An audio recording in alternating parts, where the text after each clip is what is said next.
For the last couple of weeks, I've been talking about the time before the Mashiach, and I have been trying to go, very detailed, quite detailed into the. Could you speak louder? Could I speak louder? Yes. Yes. And I have been going over, just many different ideas about what the end of time, really, that's really what it is, what the end time environment is, and I've gone through many different ideas, and what I want to do is continue, because as you will notice, especially from this year, we are literally in the end of time when you begin to realize what is happening. In any case, in order to understand a lot of the ideas, you need to understand this introduction. We know that Adam HaRishon, the first man, was created, obviously, to declare his belief in one God. It's basically what it is. And therefore he's commanded, of course, not to eat from the tree of good and evil. And by his not eating from the tree, he would acknowledge that God is the only one that exists in that sense. And of course that his will is the only will to be observed. This is what Adam is given. However, so therefore he would merit to have a future world through merit, which is chut or schus. Anyway, what we find, however, is, of course, everybody knows that he sinned, which means that he ate from that tree, you see. And therefore we know also that the subsequent action by God is that he said, on the day that you eat from that tree, you will die. And not only that, he was evicted from Gan Eden, because that's really what it was. It was Gan Eden, you see. Now we look at that as, well, that's the punishment, right? He violated, disobeyed God, and as a result of that, he was subject to death, which eventually he did die, but obviously a long time after that, for another 930 years. But obviously at the same time, he was evicted from Gan Eden, you see. Now, when we look at these two things that happened, one is the subject to the death penalty, and the second thing is the eviction from the Garden of Eden, from Gan Eden. What are we to learn from this? Like I say, most people look at it as some type of a punishment. That's not really what it is. What it is the model of what man has to do to rectify creation. It's a very important idea. Therefore, when Adam HaRishon was commanded not to eat from the tree, he was obviously supposed to do the tikkun, which is the rectification, which means that God would now re-enter creation. But the way he was supposed to do it was, of course, schut or schus or merit. And that's how he's able to bring that about. However, he didn't. So, like I say, he was sentenced to a death penalty, and he was evicted. What is the meaning of that? Is that a punishment? Well, what it really is method B. It's the second way of doing tikkun. That's really what it is, you see. And what that meant is that there are two ways to do the tikkun. And like we see, this was already, used or inscribed in the entire method of how to do the tikkun, you see. And therefore, we now understand that there are two methods to do tikkun. One is to obey the will of God, to do what's called the mitzvot. And the second thing, right, if you don't do the mitzvahs, then the second way is death and eviction. But what is eviction really? Well, guess what? That is golus. It's galut. That's what eviction really is of Adam HaRishon. In fact, we can actually say that the first one to be sent into exile is Adam HaRishon and his wife. That's really what the eviction is. Because death, which is of course the ultimate Yisurin, or suffering, and the eviction, which is the ultimate Golus, those are the methods of tikkun if a person does not do it in the prescribed way, which is of course doing the mitzvot or earning a future world through merit. Now, this is really, in many ways, a very important idea, you see. Now, besides the fact that there are two methods, I had mentioned, many times, that in the beginning, the tikkun consisted of bringing down the divine presence. There was no thing as evil in the creation itself. It existed in the form of a snake, but that snake was external to the world that Adam inhabited. But when he sinned, you see, he gave power or existence to that snake, which of course is the representation of the Satan. And as a result of that, which I had mentioned many times, man's purpose now is to remove evil from the world. Because by buying into the argument that he presented, then evil itself became part of the fabric of the world itself. So we now see, basically, that there are two methods of tikkun. Either obeying the commandments or suffering and golus. Those are the two ways. And we now understand also that there are two objectives. The first one was to do the mitzvot. And the second one, of course, is when he did not do the mitzvot, he did an avera, he sinned. Then the second objective, of course, is suffering. Or rather, the objective is to contend with the Satan and to destroy him. These are very important ideas because they outline the entire future of the history of man. And with this, we can begin to understand, as I will show you, the climate of today. When we look around today, we're just absolutely amazed at the deterioration of mankind, the deterioration of civilization. Now, what we see is a continuation of these ideas, because when God appeared to Avraham Avinu, right, of course, he designated Avraham Avinu and his descendants as the one to do the tikkun. And what does that mean? Of course, we now know the second objective is to contend with the Satan and to destroy him, which I have mentioned many times. And but Avraham Avinu, he assumed, okay, I will now try to rid the Satan of whatever divine energy, which we know is the sparks of holiness, take it away from him, right, which he gets as a result of the sins of man.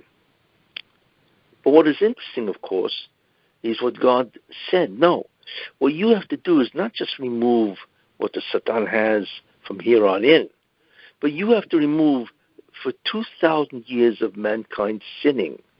And the Satan has an enormous amount of sparks of holiness as a result of the sins of man for 2,000 years.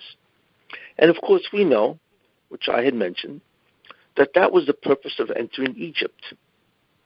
What they did is they had to enter Egypt, right? And of course they would have to remain gerim, as God says to Avraham Avinu, Ger yizaracho be'eretz asher lo lahem. In other words, they will remain as gerim, which means they should not assimilate and sin in the nation that they will be put into. Rather, what should they do? They should remain gerim, which is don't assimilate and do whatever commandments you have to do. But what happens if they don't? Then we have the concept of suffering. Avodum, then they will serve, which then came out to be the Egyptians, or V'ino Isam, or they will afflict them. You see. So those are the basic two methods of tikkun, which we know. And in other words, as I pointed out a long time ago, there are three methods of tikkun. One is mitzvot, to do the mitzvahs. The second is tshuva, to repent if you did a sin. Or yisurin, suffering. So suffering also does a tikkun. Now, what is interesting is how does suffering do a tikkun? Just because a person suffers, does that mean he can rectify the situation? And the answer is yes. And it works like this. Because when a person sins, there are two things that he derives, or two things that is stated. One is the concept, right, of pleasure. When you do a sin, it's almost always in order to achieve some type of pleasure. The second thing is that it is a statement of Yeshod Muvadoi, that besides God, there's also me, you see. It's a way of declaring a person's independence from God. Or actually, it's a way of saying that he also exists by himself. Every sin is a testimony, what's called Yeshod Muvadoi. Besides God, there's also another, and that is the person doing the sin. Therefore, what God does, in order to remove the sin, you need to remove those two elements. The first element, of course, is pleasure that you get from sinning. So that is removed by its opposite, which is suffering. So therefore, suffering cancels out the pleasure that a person would have received by doing the sin. But the second element is what? Is when a person does sin, he declares Yeshod Muvadoi. Besides God, right, there's somebody else, and that is me. So what God says is, here's what I will do. There are two concepts in besides God, there is me, right? That there is no God, and also that I exist independent. So what God says, I'm going to put you into a state where clearly you will see that you're nobody. Now, when a person suffers, right, he doesn't want the suffering. That's the last thing he wants. I mean, if you're going to a hospital and you see people in the hospital and they're in their beds and they're all, plugged into all kinds of things, right? That's the greatest proof that they're nobody. Because if they were somebody, then why don't they just get off the bed and walk out, leave the hospital? But it indicates it removes what's called the illusion of omnipotence. The fact that this person thinks he's somebody. That's what suffering does. It removes the illusion of being somebody. And it shows you in the end that you're nothing. Because if you was somebody, if you did exist independent, so why can't you just leave the hospital? You see. So therefore suffering is a tikkun. Because what it does, one, is that it confiscates the pleasure that you had by sinning. And the second thing, it shows you that you're nobody. You see. And that is part of tshuva. To realize that you're a nobody, you see, and that you're completely subject for your existence on the will of God. That's what suffering does. And that is why suffering is a third method of tikkun, you see. So we now understand the reasoning that the essential idea is to declare Einod Mavadoi. That's the essential conflict of man. Who is the boss? Who really exists? And so on. And therefore, there are three ways.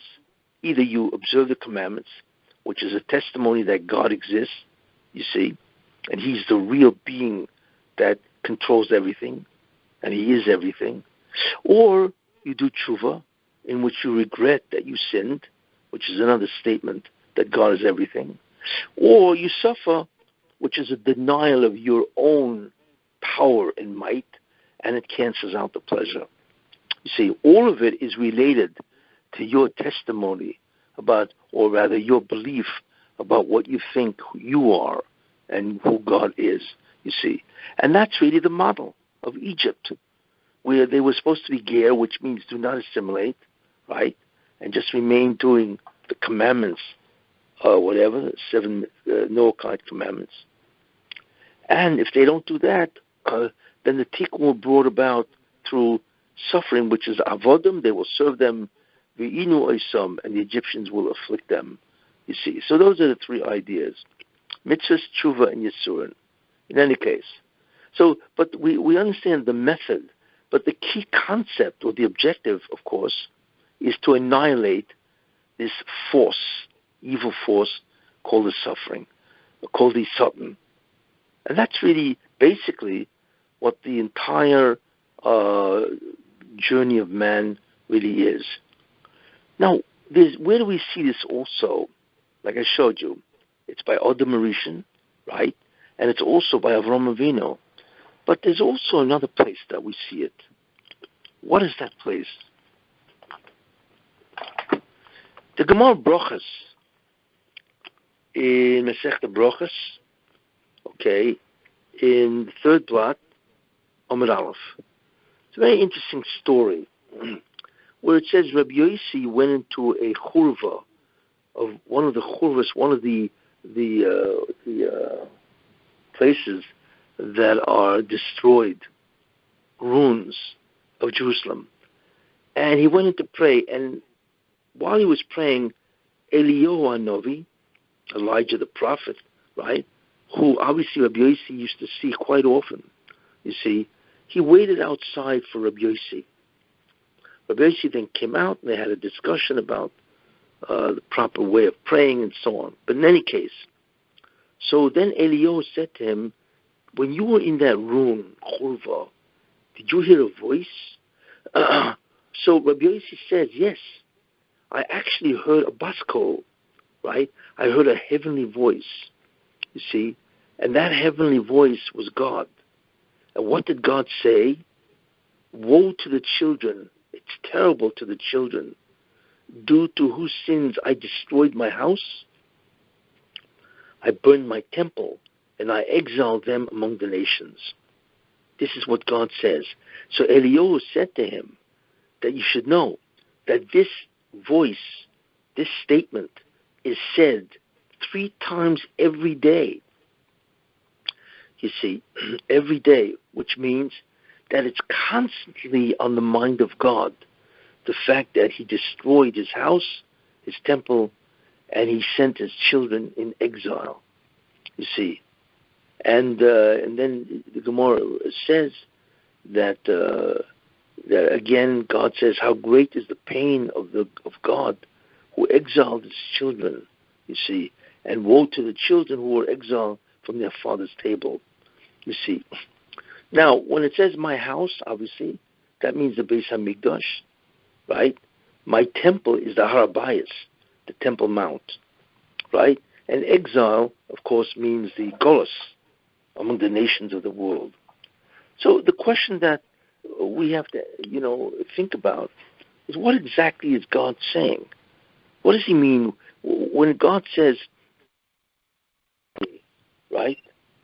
Woe is me that I have exiled my people, burnt my house, and so on. What is he really saying?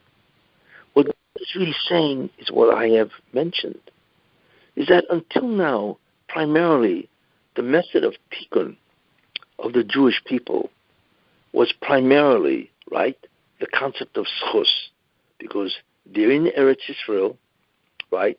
They have the Beis HaMikdash, they have Jewish kings. So basically, they're in their country and they're doing the tikkun through the method of schus, of merit, and of course also with tshuva. But the sins of the Jews are so bad that I now have to put them into method B, which is what? Which is Yisurin, suffering, and Golus, eviction from Eretz Yisrael, you see.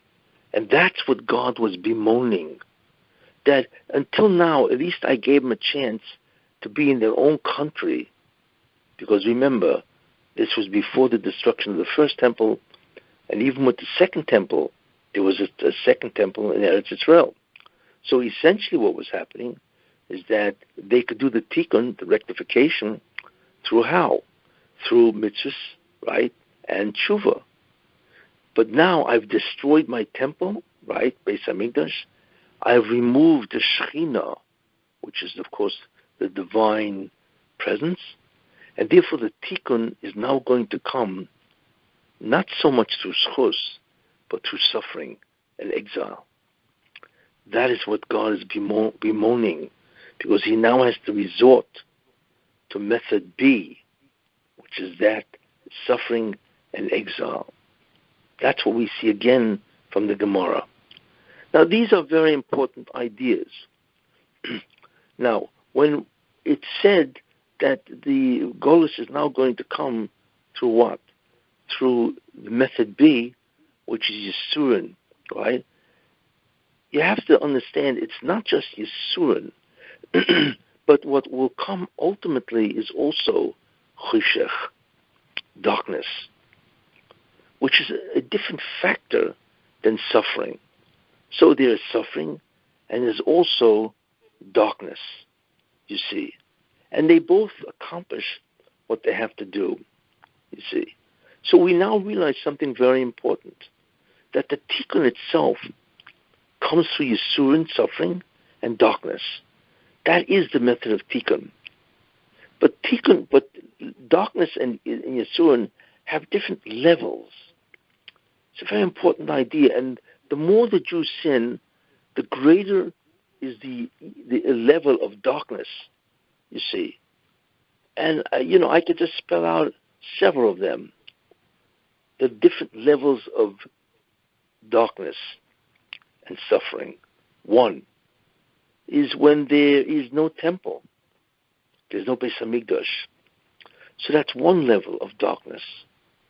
The second is that even though there's no temple, but they're still in their land, and the one who dominates them is the Erev Rav. That's another level of darkness. Another level of darkness, the third level, is where they go into exile, and they are subject to the culture of the nation that they are in, which provides a tremendous distraction.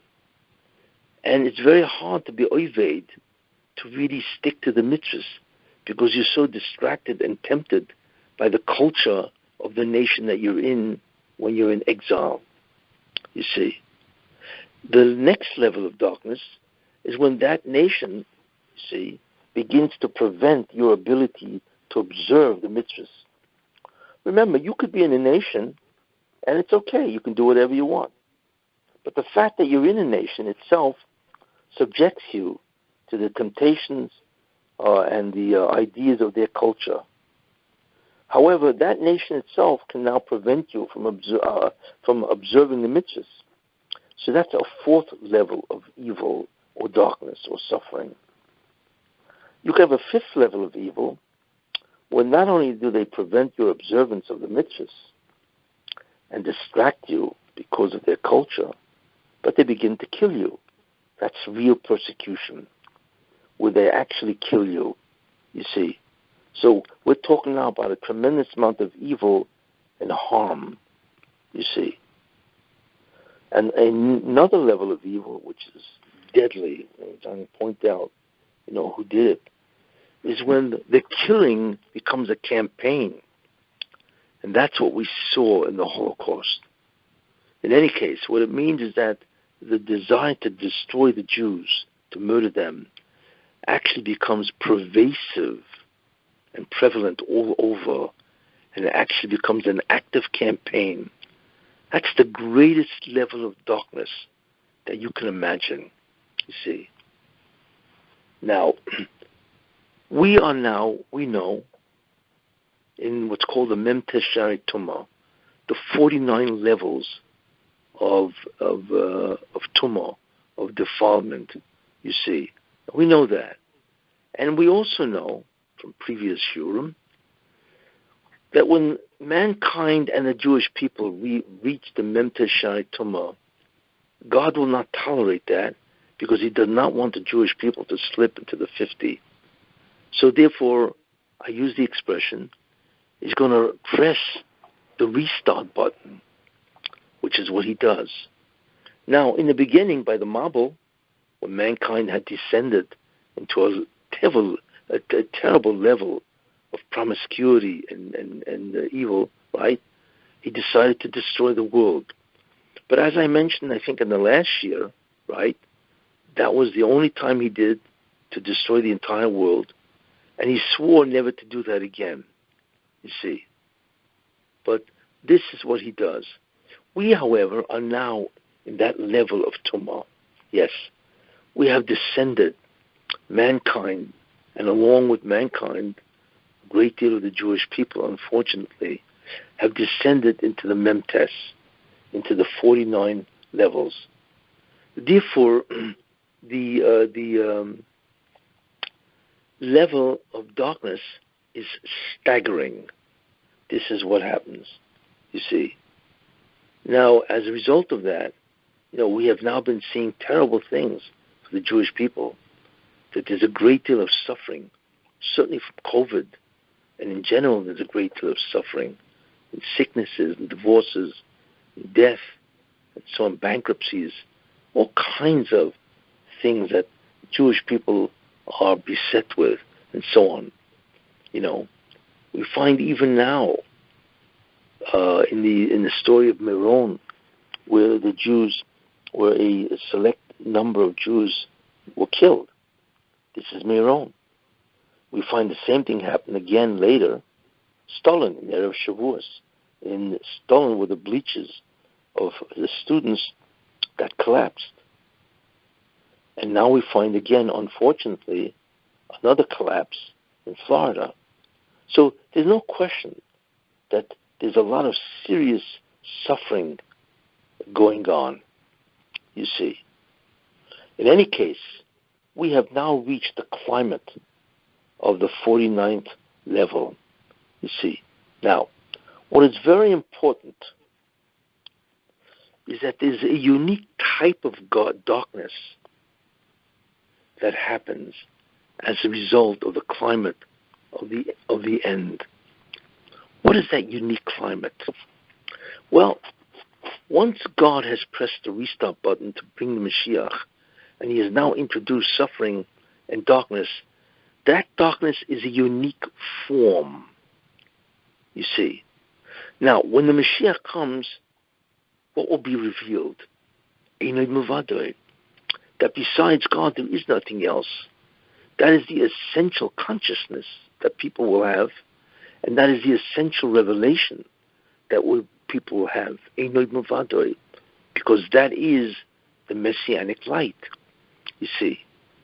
Therefore, what God does is, since that will be the ultimate, undoing of the evil of mankind, therefore the climate in the end has to be a climate of Yeshod Muvadoi, which is the exact opposite, where mankind is introduced, or the environment of evil is so great that mankind is buttressed in terms of Yeshod Muvadoi, where he thinks that he is the boss. He is the true power of everything. And this is what happens. This is the essential climate before the Mashiach comes, where mankind is given the temptation and the test to think that he is supreme, you see, and that God either does not exist or God is completely powerless to do anything. So what God does is gives mankind the illusion, you see, that he is a supreme being before the Mashiach comes. That is a very important concept, because that's one of the ideas that tells you that we are at the end, you see. And I'm going to, in many ways, demonstrate that, you see, how we see that. The truth is, well, let me point this out. One of the essential ideas in that climate of Yeshod Muvadoi, that's besides God, there is nobody else, right? But man is supreme. As part of that concept, that man begins to think that he's supreme, and in some way he is aided to believe this because things seem to go his way, you see. As part of that, the opposite also occurs, where there's an enormous, what's called Chil Hashem, desecration of God. In other words, the event shapes itself in such a way where not only mankind thinks that it is supreme, but that God is either non-existent or completely powerless. And the more you think that God is powerless, obviously, that intensifies the belief that you think you're supreme. And that is the real test that occurs before the Mashiach, you see. In other words, the darkness is so deep, is so profound, that you are now in an environment, a test, where you think you're supreme and that God is non-existent. That's the climate that you find yourself in at the end of time. And when did that really start? Well, it's really been going on in a certain way through history, but it really intensifies from World War I, from 1914. There are hundreds and hundreds, I think the number is even 1,500 Jewish communities that were destroyed in World War I. It was a tremendous slaughter of the Jews. Nothing compared to World War II, the Holocaust, but it was a tremendous destruction of the Jewish way of life. It was radical, extreme, where the Jews were either destroyed, especially the communities that the Jews were in were destroyed. So what happens is when Goyim see Jews die, when a Goy sees that the Jew is not successful at all and that you can kill him, that is the beginning of an incredible desecration of the existence of God, which is the climate before Mashiach. So in many ways it started with World War I, you see. And like I said, that is the central climate or environment or test before the Mashiach comes. Now, the second time is the Holocaust. The Holocaust was highly unusual because in a 6-year period from 1939 until 1945, 6 million Jews were killed, which is unheard of. It is probably for no reason other than the fact that they were Jewish, obviously. It is probably the greatest crime ever committed by the Jewish people. There are crimes which are interesting, which are greater than that. For instance, they say Mao Zedong, the head of China, that his policies, economic policies, killed or starved more than 100 million Chinese, and even Russia, under Stalin, killed millions and millions of Ukrainians and so on. He just starved them to death and so on. So there are crimes when greater numbers were, perpetrated. But in terms of Jewish numbers, 6 million Jews in the space of 6 years, it's probably the greatest anti-Semitic crime ever committed by the Jewish people. But not only does it allow or remove the Jews and their spirituality, but it also gave the Goyim the illusion that God is dead, God forbid. Because how would a king allow his prince to be abused, to be killed, to undergo suffering? Of course not. And if a person will make the prince suffer, isn't that the greatest proof that the king is impotent? Same idea. Everybody knows what it says in the Bible, the Torah, that the Jews are the chosen people, that the Jews are not only chosen, but they are the messengers to the world, that there is a God, there's morality, there's holiness, there's righteousness. Everybody knows that the Jews are what God uses as the agents for this message. And everybody knows that God says, you are my children, and I'm your father. So therefore, they all know that. So if that's the case, when the Jews are slaughtered without restraint, en masse, what do you think people think about God? They say, God? What God? Would he have allowed, if he existed, would he have allowed the Jewish people to be slaughtered like that? Of course not. So either they believe that God does not exist, or he's completely impotent and they could do whatever they want to the Jew, or even they could live whatever sample, lifestyle they want. What is so unusual about the Holocaust, which I find to illustrate this, is that the Jew was killed, but not just killed. Every part of his body was used. It's like he was an animal. You take an animal, you use his skin for leather, you use his fats, you use his bones, right? You use his meat. It's completely a usable item. Well, the same thing with the Jew. His skin was made into lampshades. The fat of the Jew was made for soap, right? And then, of course, they burnt the Jew completely. They took his jewelry. They took the gold out of his teeth. It's almost like the Jew is an animal that could be completely abused, right, and decimated by the goy. You see? You don't find that usually. Usually when people kill people, they just kill them. But the Jew became a commercial item. It's astounding. Why? Because that illustrates the ultimate test where God allowed mankind to think that he can do this to the Jewish people, his people, and get away with it.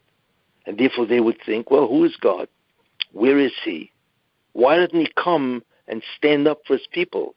Obviously, either he doesn't exist, or if he does, he's very powerless. That's why the Holocaust was among the greatest examples ever known for the Chil Hashem, for a desecration of God's name. Very important idea. But that continues. This climate of Yeshud Muvadoi, where mankind thinks that it is supreme, continues. How? One of the ideas is scientific advancement. What many people think science, which is basically, of course, an understanding of the natural physical phenomenon, is proof that there is no God, especially with Darwinism, you see. So the fact that as science advances in technology, people, that in many ways erodes the belief in an all-powerful God. Because what do you need God for? What runs the universe isn't God, right? What runs the universe is scientific laws, you see. And this, of course, all started by Darwin, who I always get a kick out of the fact that he was actually not a priest, but he was a pastor, whatever, and so on, you see. In any case, but scientific advancement itself, which has enormously happened in the last, 80 years or whatever, itself advances the proposition that there either is no God or the universe has an alternative reason of how it came about and so on, you see. In fact, the amount of information or science advancement is so great. I once read many years ago that there are 7,500 journal articles which are published daily. Do you imagine that? And therefore the sum total of human knowledge doubles every 5 years. And I read this 30 years ago. Who knows what it is now? We don't even realize the amount of scientific advancement, that there is going on. But for many people, it's proof that God does not exist, because you don't need a God. You can explain it with scientific ideas, you see. So that, again, creates the climate of Yeshud Mavadoi. Another thing that creates the climate, which we are now seeing, is the unbelievable immorality, what's called the LGBTQ+. And this basically started in I think it was 1968. And that is a tremendous slap in the face to holiness. And God calls this immorality, right, abomination. I mean, he calls Mishkav Zocha, which is homosexuality, an abomination. The world has become unbelievably immoral. We've never seen anything like it. Where now gender is completely dismissed, you see. Therefore, that, in many ways, is a slap in the face to the Torah. Everybody knows what the Torah stands for, that one of the things it says that homosexuality is forbidden or whatever, but nobody cares. You see, this immorality is not only allowed in today's time, but it is preferred, you see. So all of this is a tremendous advancement of the concept of Yeshid Mavadoi, that a person can do whatever he wants, you see. Now, besides that, we now witness, right, especially in the United States, in many places, the concept of the progressives, liberalism. And I mentioned, I think last week, what is liberalism? Liberalism, right, is basically prikas oil, to overthrow the yoke of morality, holiness, righteousness, proper behavior. That's really what it is. And that's exactly what's going on in the United States. And the United States, of course, is a beacon to the entire world.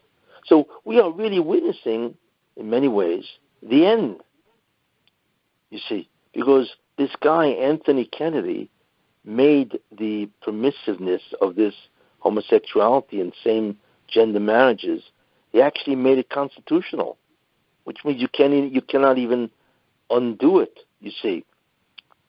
Therefore, we are now witnessing the true Yeshod Mavadoi, where anybody could do whatever he wants and even deny, his biological, reality, which is just incredible.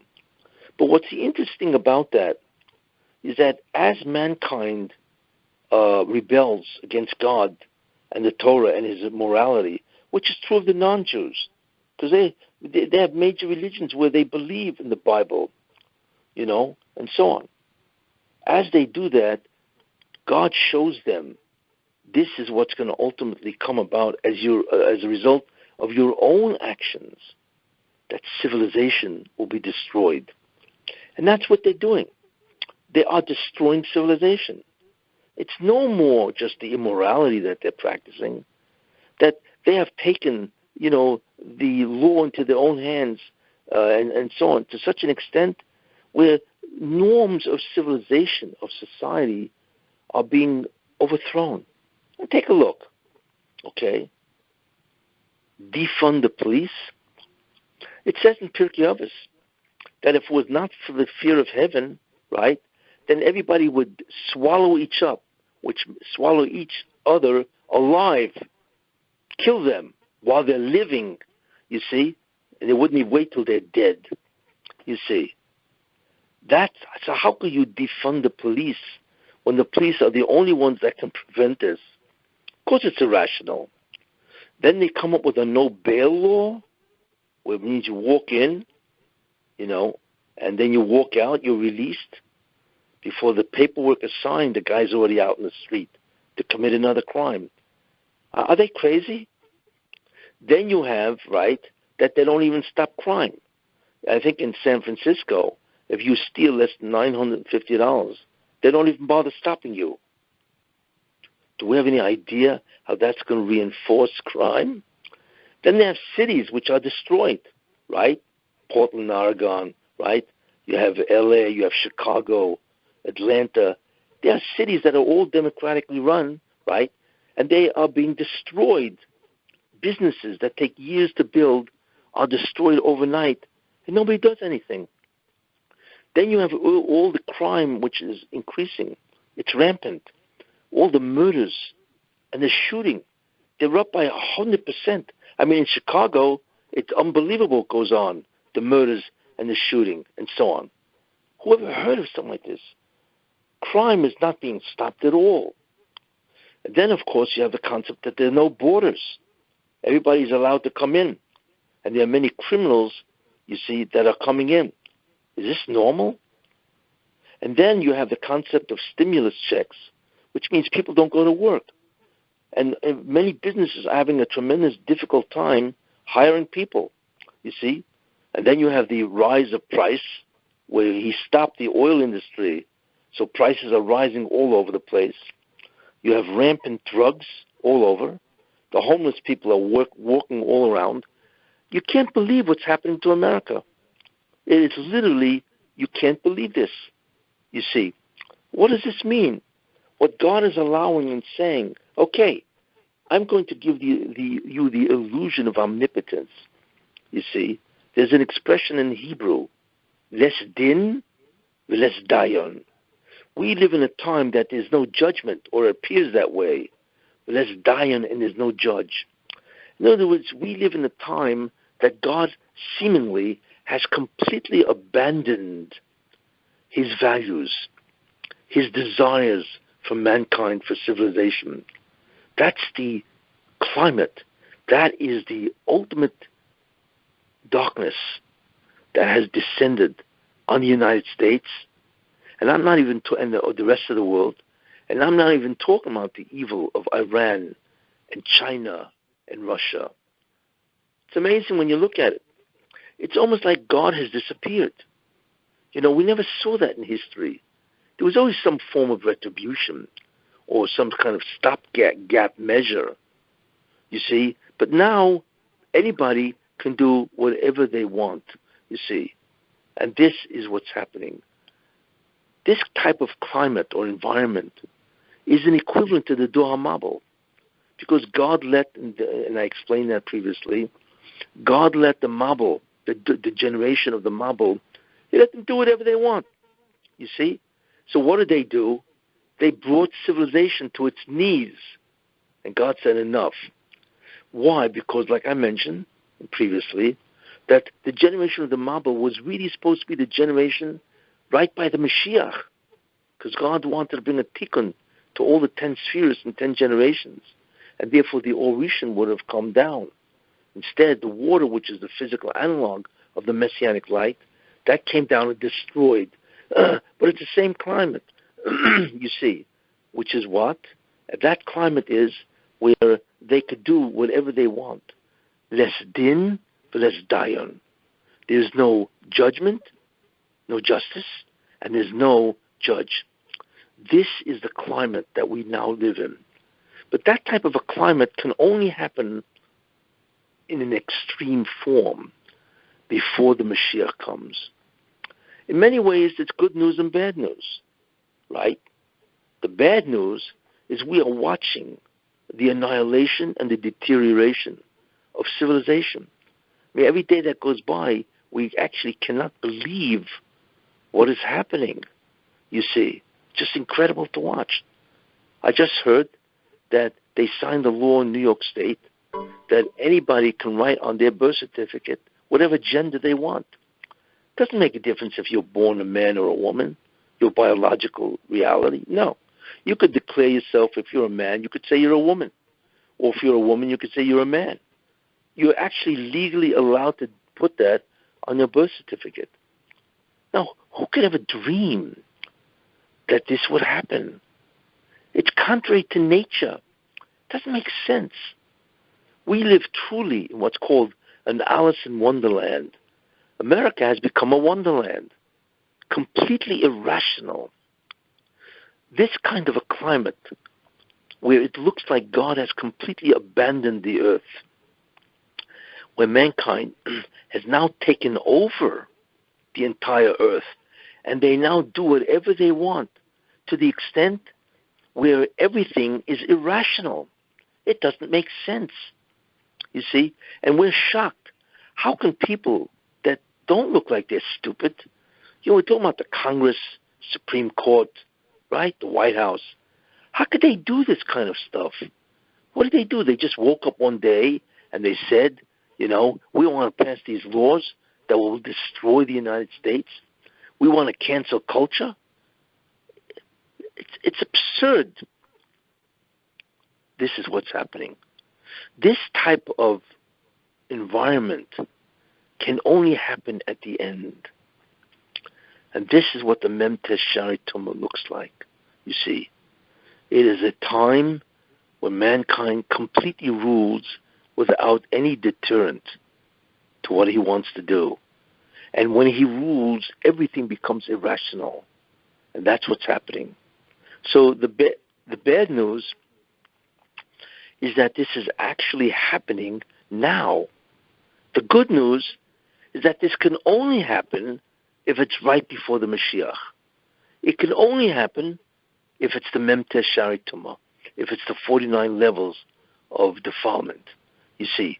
So in a certain sense, it's good news, but we are watching, we can't even believe it.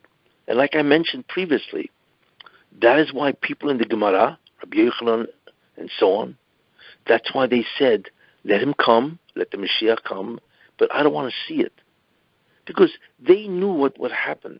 They knew that the climate before the Mashiach comes has to be so gross, so bad, that it defies rationality and logic. And they didn't want to be a part of it, and so on. It's one thing to be part of a civilization that sins. It's another thing to be part of a civilization that has lost its way completely and that it is violating nature and so on and can become completely irrational. In fact, U.S. is no longer the U.S. It is United Sodom. U.S., United Sodom. America has become Sodom, you see, which was a civilization that was completely irrational. And because it was such, God said, I will destroy it. It's not only the evil of Sodom, it was worse than that, because they practiced laws and ideas that were contrary to the existence of civilization. For instance, if somebody would steal, then the one who had to pay the thief was the victim himself, because if he didn't have that item, then the guy would never have taken it. Is this normal? This was Sodom. I'm not even talking about all the other terrible things that they did. And in the end, God said, I will take them out. And he did. And when he took them out, it was an unbelievable physical event. We don't even know what it was. Was it an earthquake? And so on. But in any case, he took them out. The good news is that this cannot go on for a long time. I'm not even talking about the fact that Judaism is dying. 11 million Jews are gone. Imagine 70% of non-religious Jews intermarry. Could you imagine what that means? How long could the Jewish people survive? It is Judaism that is dying. If that's almost 80% of the Jewish people are gone. No Shabbos, no Taras Mishpacha, no Kashrus. And the insane people, as part of the government of Israel, they want to eradicate Judaism. If they could, they would destroy Judaism. The Arabs want to destroy the Jews. The Arab want to destroy Judaism. It's astounding who the enemies of God really are. But like I say, this is what's happening. The question is, how long will God tolerate the destruction of his world that he created, in order to allow mankind to earn an eternal place with infinite bliss in the future world? Not long. And this is where we're at. So we now understand something very important. What the climate is before the end. And like I mentioned a long time ago, the concept of the window, that there's a certain amount of divine energy that comes down, you see. And as time goes on, right, the necessity for suffering and darkness enters because of the Memtes Shari Tumah. So symbolically what that means is that the window begins to close, right, blocking the divine flow of Kedusha, holiness or energy, until it reaches a point which is right before it closes. So 1 nanometer space is left. If the window closes, which means that the Kedusha is blocked completely, then the entire universe is destroyed automatically, because it needs that inflow of Kedusha. So therefore, that's the space at the end. Could you imagine what that space looks like? Could you imagine what the world looks like when there's only 1 nanometer of space left before the window closes? You're looking at it. this world is the world of the space being 1 nanometer. Yeah, because it's not just the world of sinning. It's much worse than that. It's a world in which God is enormously desecrated.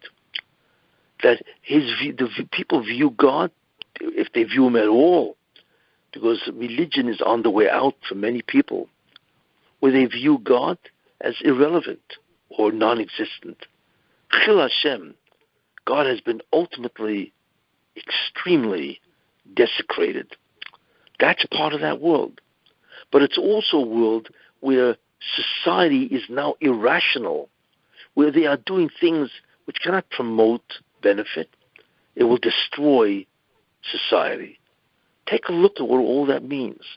This is what the Windows closing a nanometer left. Well, so in a certain sense, that's good news. Because the worse it gets, the closer we are to the Mashiach. And we are very close. Any questions?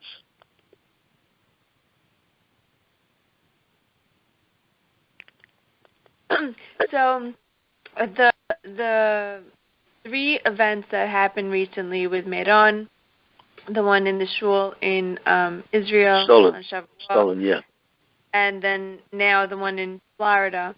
If they're all the same thing, that they were all falling down, separation. It's all like collapsing. People being crushed. Giving us the same punishment over and over again. Yes. So obviously, the message is basically the same. And I said, quite a while ago when I talked about Meron, that I believe the message is that there's a tremendous amount of sinas chinam, baseless hatred, and also lashon hara that destroys the Jewish people. And I brought a whole series of proofs in that lecture. Yeah. I believe that's why. Rabbi, is that a lot of people are not threading these events together. They're not. Yes. They're not connecting it. Like the people who are searching for more, yes, they do. But the people who are trying to, the Hashem's trying to wake up, most of those people are really not adding putting the dots together. Correct. That's the problem. Most people don't realize there's a divine plan. So are more things going to have to happen until they, why? If Hashem keeps bringing us suffering for them to wake up, but they're not waking up. So now we're going to have to continue suffering until and continue until they decide to wake up from a coma? Well, you have one of two things. Either tragically suffering may continue in other ways, or somehow they'll get the message. Somehow God will enable them to get the message. Saying that he feels that they were all falling, which is like they fell in Meron, they fell in the shul, the building fell. He said it's all sikila, stoning. He said that's onesh for Mechilal Shabbat, not keeping the Shabbat. But then I told him at the same time they all had strangulation, chenek, they couldn't breathe.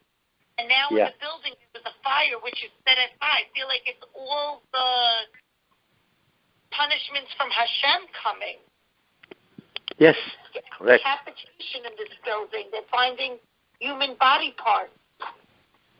Yeah, because everybody was crushed. Sure. So this is it's all the cardinal punishments in one. Yeah, in a certain sense, yes. But like I say, I look at the it's not the falling. I look at the strangulation as the key method of execution, which is what happened in all of them. Even Corona. Including Corona, yes. And I said a long time ago, when Corona started, that Corona Summer, is... we were in the middle of it. Yeah. It's because of, again, the same concept. There's a tremendous amount of lashon hara daily through all the newspapers, all the people, the internet. Everybody's killing everybody else. Everybody There are so many people that are bad-mouthing other people. You know, in the old days, you spoke Lashon Hara to one person. With the internet, you can speak to 1 million people in the same instance. Much worse. You see. So when you said that there's two ways for Hashem to wake them up, it's either continue with more suffering until they wake up, or another way. What's that other way? Well, like I said, maybe somebody will get the message out, and somehow God will, allow that message or a person, whatever, to get out the concept of Shmiras HaLashon in some way. Yeah, that's right. Like the person like Mashiach, or the person like a random? It could be Mashiach, obviously disguised as a regular guy. You know, could be. That would make sense. You know.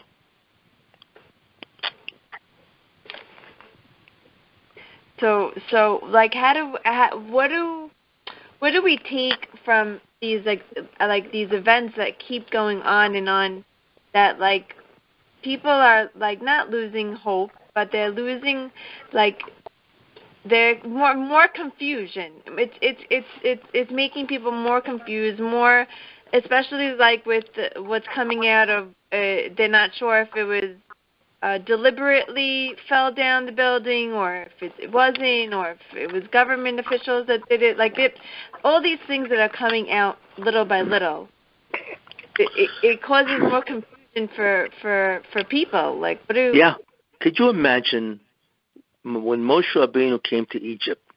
He said to the people that he was the Mashiach. He didn't hide it. He said, "I'm the guy," and he told them, "Poko Yivkoid."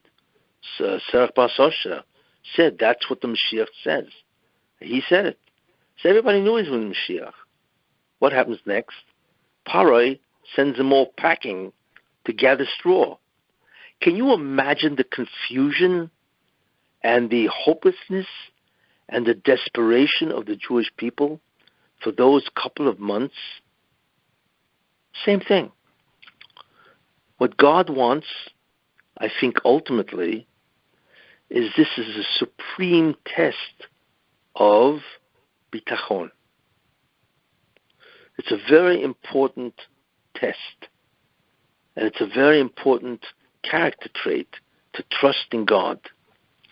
You see, He wants you to have bitachon, that no matter what you see, it's all part of the divine plan, right, to bring the Mashiach. Even though it looks terrible, you see. And we don't understand how, obviously, but this is part of the bitachon. Look, how many Jews in the Holocaust? Can you imagine being in that situation, in Auschwitz or whatever? There were many people, there are many, many stories of Jews that had tremendous bitachon. Tremendous bitachon. The greater the situation, which is hopeless, and you have bitachon, the greater is the reward. So in a certain sense, that's what God wants. He wants the bitachon that the Jews have to have, that no matter what they see, it's all part of the divine agenda. And everything in the end will be great. And I want to tell you something. It says that, whatever the measure of evil is, or suffering, that the measure of good is 500 times the measure of suffering. Now, could you imagine? You're looking at a measure of evil, of destruction, right? Which is unbelievable. That's how great it is.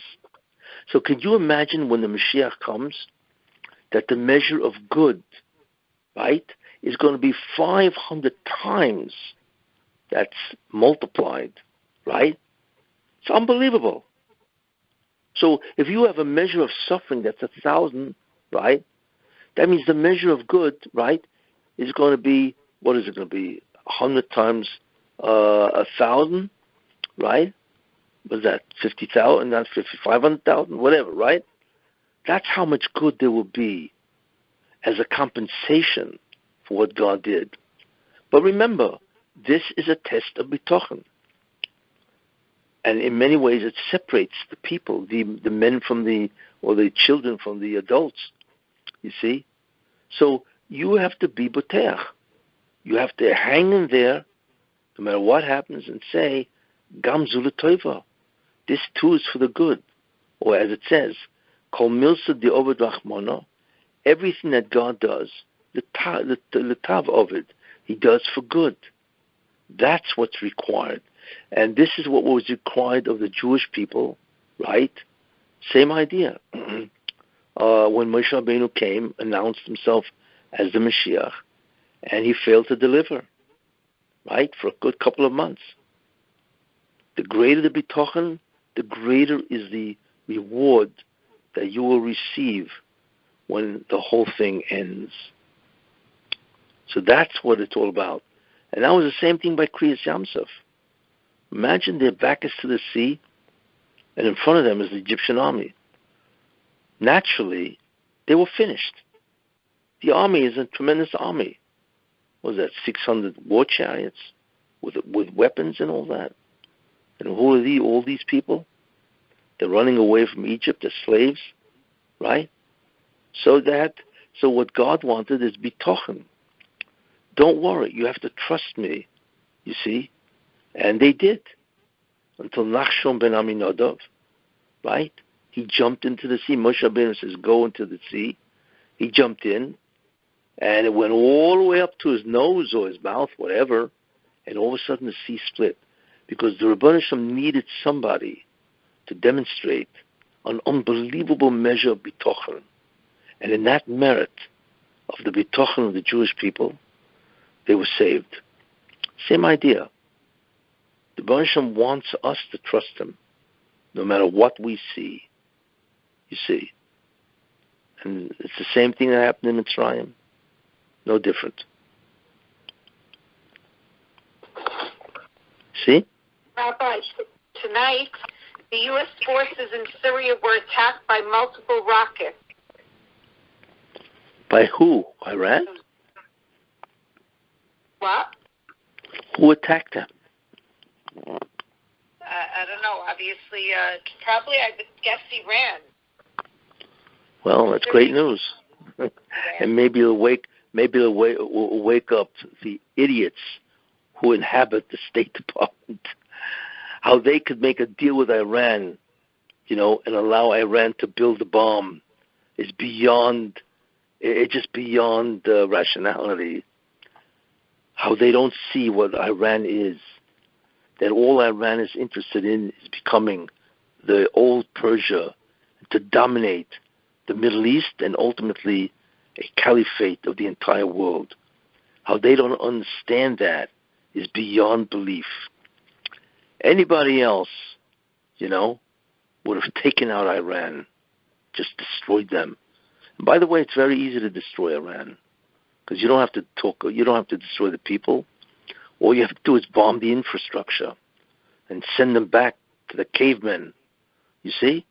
It's very, very easy to do. And nobody cares. Nobody wants to do it. I always find it incredible how Iran, one nation, can hold the entire world hostage and get away with everything that they do. Murder people. Murder their own people. You see? And to antagonize and to destroy all the nations in the Middle East. It's just incredible how the world tolerates this. But don't worry. We will all witness a day when justice will be done. Where God will say, enough is enough. I'm now going to judge the world, and you will see what happens. For those who would like to, check out the Haftorah of Parshas Nitzavim. That was the Haftorah of World Trade Center bar, the 9/11.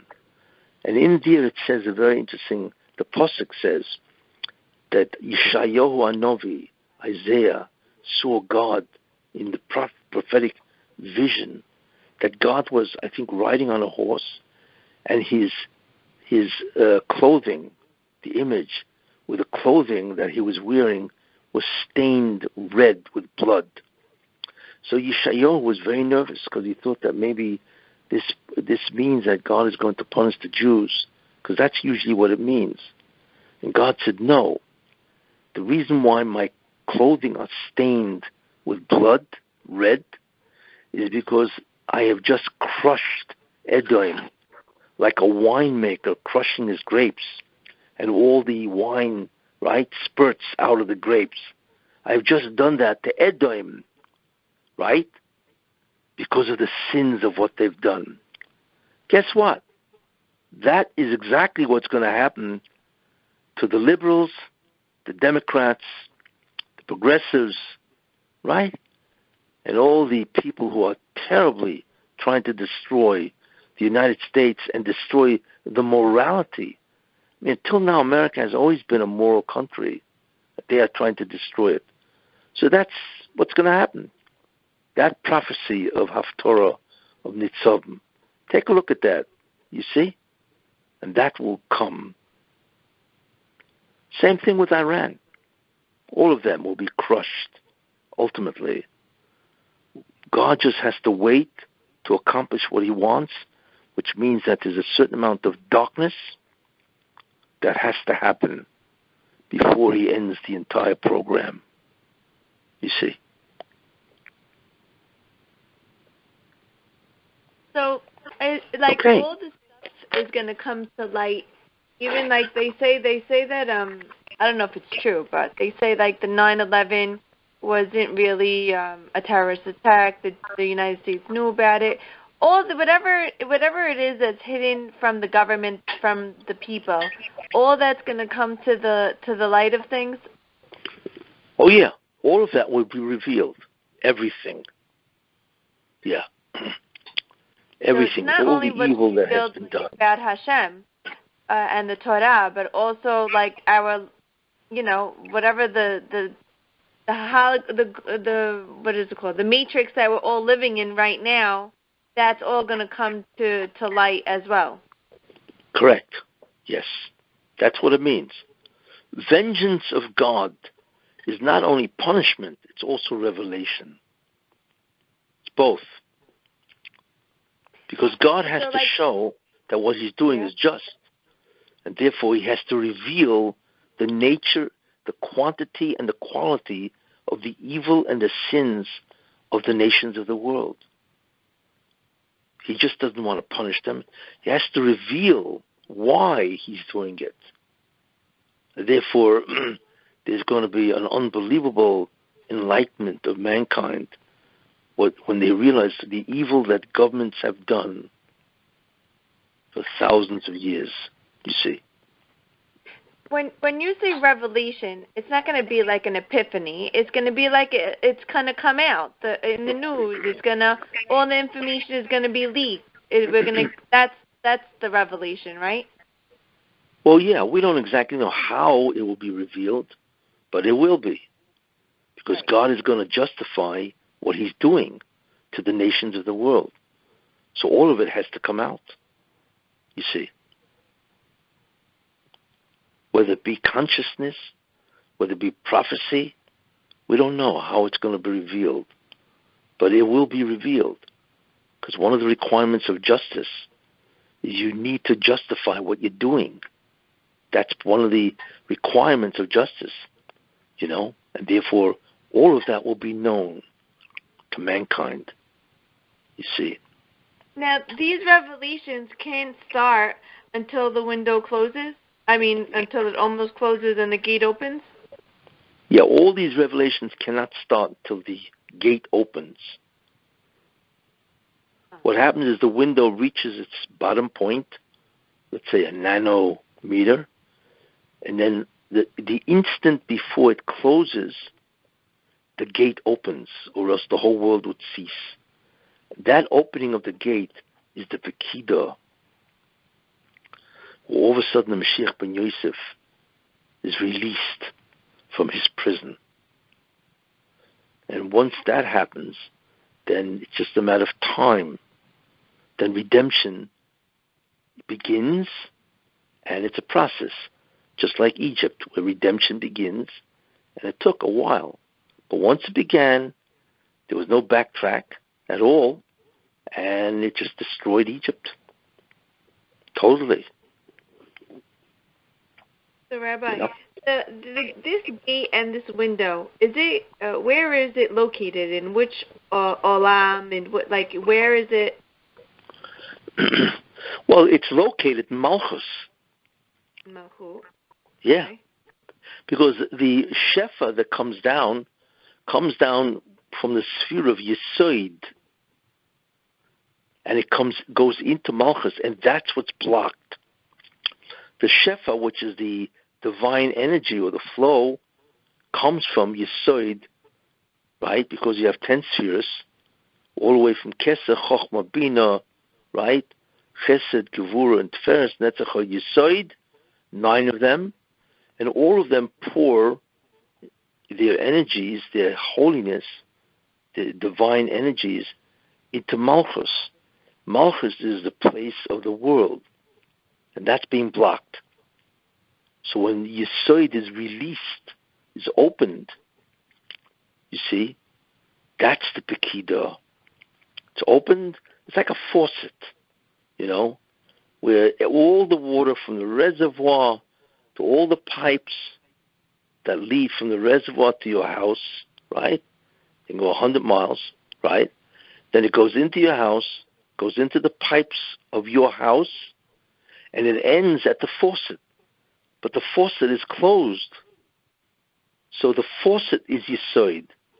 And the reservoir, actually it's not even the reservoir. The real reservoir of water is not the reservoir, it is the clouds. That's the origin, basically. And even that, there's an origin called a sea, where all the waters evaporate, and then they go up, form clouds, and then they condense, and then they drop again. But without getting into the whole, mechanism, ultimately the faucet is the Yesod. And the Malchus, where it pours into, is a keli, a vessel, which is put underneath the faucet. So as long as that faucet is closed, nothing is going to pour into the Malchus. But when that faucet is open, all the water pours into Malchus, you see? So this is what happens. You see? So now, we just started the 3 weeks. We had the fast yesterday. What would you tell us, how could we, because during the 3 weeks, don't they say that there is a vast amount of joy, happiness, a good energy, but it's that we can't tap into that yet, and eventually one day these weeks of sadness will turn into happiness and joy. So how can is there a way to allow ourselves to connect to that shefa, to bring it down to us versus connecting to the negativity of the 3 weeks? Yeah. I believe the way you can connect to the joy of what will happen is what's called bitochen, trust. You need to trust that no matter what happens, God will reverse all the evil, and therefore you look forward to the ultimate revelation, you see. Not because you want to have a good time, but the reason why you want to look forward to the revelation is because then you will have an extraordinary relationship with God. That's the beauty, It's not because you want to enjoy what the revelation will bring, Tanug, which itself is interesting. But the real idea is you want to see God. You want to reconnect. You want to enjoy the closeness that you can get by being together with Him. You see? That's a tremendous chut, merit. And therefore, you have bitochen that everything will ultimately wind its way to tremendous toiv, tremendous goodness. So you ask God that you should be zoicha, you should merit to live to see the re-entry of God into the creation. You see, because you want to establish a relationship with him, you see, because that's how much you love God. And you never know. You'll be Zoicha to see the Mashiach. That when Mashiach comes, there's going to be a war and Rome will be completely destroyed. So we still have to wait for a big major war. Yes, No? Yes, there will be a major war. So I think maybe this Syria garbage, it might become a world war. Like I believe there will be a war between Iran and Israel. Yes. And America. And America, but that's only if Trump is president. If Biden is president, he's not going to do anything. He may not even know there is a war. That's how senile he is. What was that? Wait, she didn't hear you. Say it again. It says, and on that day, everyone's going to know Hashem is one and His name is one. Correct? So that's correct. Oh. That is what? Europe will be involved in this war. Correct. Yes, Edom. Edom is Russia, Europe, and America. All three parts are Edom. Of Syria, correct? What was that? Isn't Russia on the side with Syria? Doesn't Syria get their arms also from Russia? Yes. But Russia and Europe is the evil. Russia and Europe is the evil of Edom. And America is the Toiv Sheba Edom that has been transferred so far to the evil. The Satan is trying to take over America. He's trying to take away the Toiv Sheba Esav and replace it with the evil of Esav, which I mentioned a long time ago. That what you are watching is the desire of the Satan, because he's dying. That's why he wants to take away the Toiv Sheba Esav and replace it with the evil of Esav. We are watching the evil of Esav. All these guys. The whole, the government, the evil, the Democratic Party, the liberals, just all these people. These people are Esav, the evil of Esav. But eventually they will be thrown out. And then the good part of Esav will return. It's only temporary, you see. And once that happens, then I believe then Esav will be good. Hopefully it will be Trump. Then he's going to do incredible things for the Jewish people and to advance their entire Hatzlacha. You see. Okay. You think it's Trump? Yeah, I think it's Trump. Do you think he's coming back? Yes. Really? Well, Yeah. it said in the Torah, in the Bible code, that he's going to win Pa'amayim. He's going to what? They found that in the Bible code. Just he didn't win this time, maybe the next time. What did they find in the Bible code? She said in the Bible code it said that Trump will win Pa'amayim. Yeah, exactly. Yeah, this is just what's called an interruption. That's all it is. Oh, we're in a holding pattern at the moment. Exactly. That's exactly what we're doing. We are holding because there's a concept of the Shechad Satan, that God has allowed the Satan to, reinforce his troops, as they say, because of his tremendous kitrug. This is Shechad Satan, which is part of the end, and that's why it's so dark. You see, because God has allowed the Satan to reemerge, but that's only a certain amount of time, and then they will be destroyed. So, but that's basically what it is. All it is it's an interruption in what should have continued, just like Moshe Rabbeinu. He should have gone, told Paroi, and the Makkah should have started right then, but it didn't. Because, like I said, when you are in the Memtesh Shari Tumah, 49 levels of defilement, it cannot continue You've got to have a kapara. You must balance the books. You've got to get rid of all the sins that is stopping the redemption. There is no other way, you see. And the way to do that, of course, is suffering. We are doing the exact same thing that happened by Moshe Rabbeinu.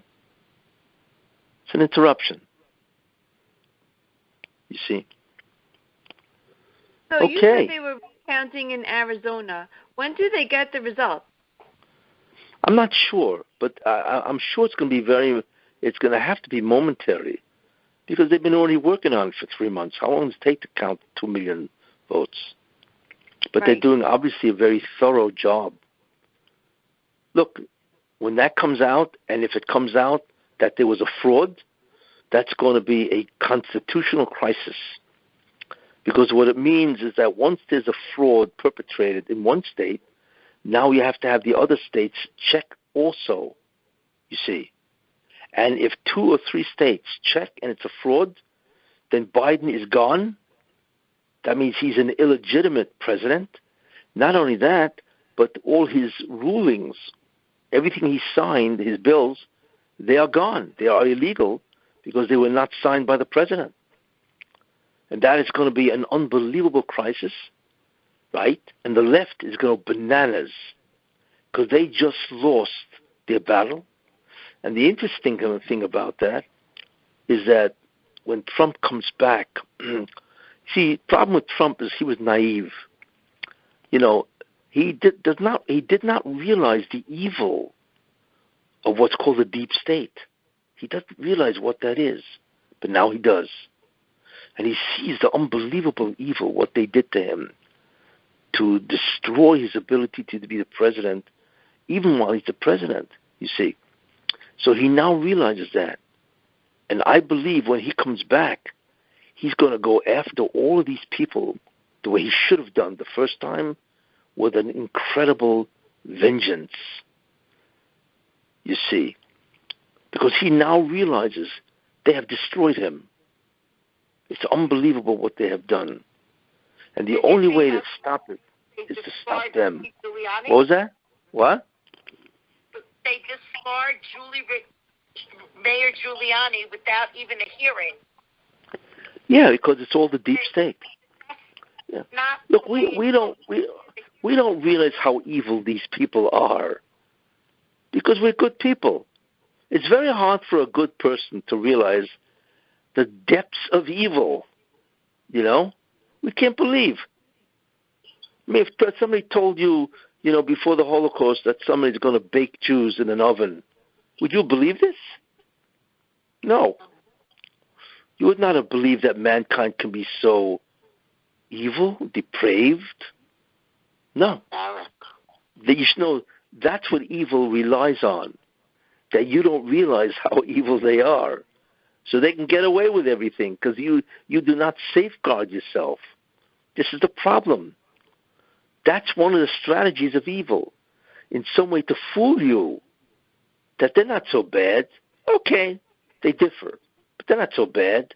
We don't realize how bad they are and that they never hesitate to do evil. The problem with the good is it always hesitates. Evil never hesitates. And evil is absolutely ruthless. And I think Trump has, as they say, he's woke to realize how bad they are. You've got to stop the deep state with whatever power he has. But how does or else, Trump, what? How does Trump fall into the story of Mashiach? How does Trump coming back fall into the story of Mashiach? Because isn't it when Mashiach comes, everyone goes against him? I feel like Trump would approve of him. Well, Trump is not the Mashiach. No, I know that. He's a messianic figure as part of the program. He's a Mashiach of Edom.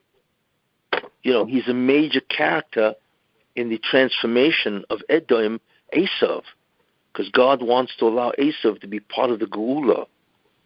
But he's not the Mashiach, of course not. But he is a messianic figure who plays a major part. What was that? What I'm trying to say is that let's say like what you're saying, Trump comes back into power, right? But during the time of the Mashiach, when the Mashiach does arrive, and he's well known, what they say is that all the nations are going to go against him. But I don't see Trump going against him. I feel like Trump would be supportive of the Mashiach, whoever he is. Well, we don't really know. You see, we don't know. We don't know what the Rebbe has done to the war of Gog and Magog. He may have substituted it for another nation, because we find that he can do that. Chizkiyahu HaMelech, right? He was supposed to be Mashiach, and Sancheiriv was supposed to be Gog and Magog. So we see that it can be, transformed. It could be another nation that will carry out that idea. The reason why it didn't happen is because he did not sing Shiur, which is really amazing when you think about that. But anyway, so we don't really know what the Rebbe has done. I believe Gog and Magog is really the UN. And they're always plotting against the Jewish people. You believe that the Jewish people are trying to defend themselves, Israel, against Hamas? And these guys are arguing if Israel has the right to defend themselves? Are they crazy? I mean, you can't even make this stuff up. I believe that's who Gog and Magog is. It's the UN that is constantly subjecting Israel to a double standard. And they're always against Jerusalem, that we know. So maybe that's it. They have taken the part, they have played the part of Gog and Magog, and therefore there will be no Gog and Magog. It's already been done. That's a real possibility, by the way. Amen. Hope so. Okay. Wow. Thank you, Rabbi. Yes, it was a great class. Okay. I hope I've clarified a lot of ideas. Definitely so. But the main thing is hang in there, have bitochen,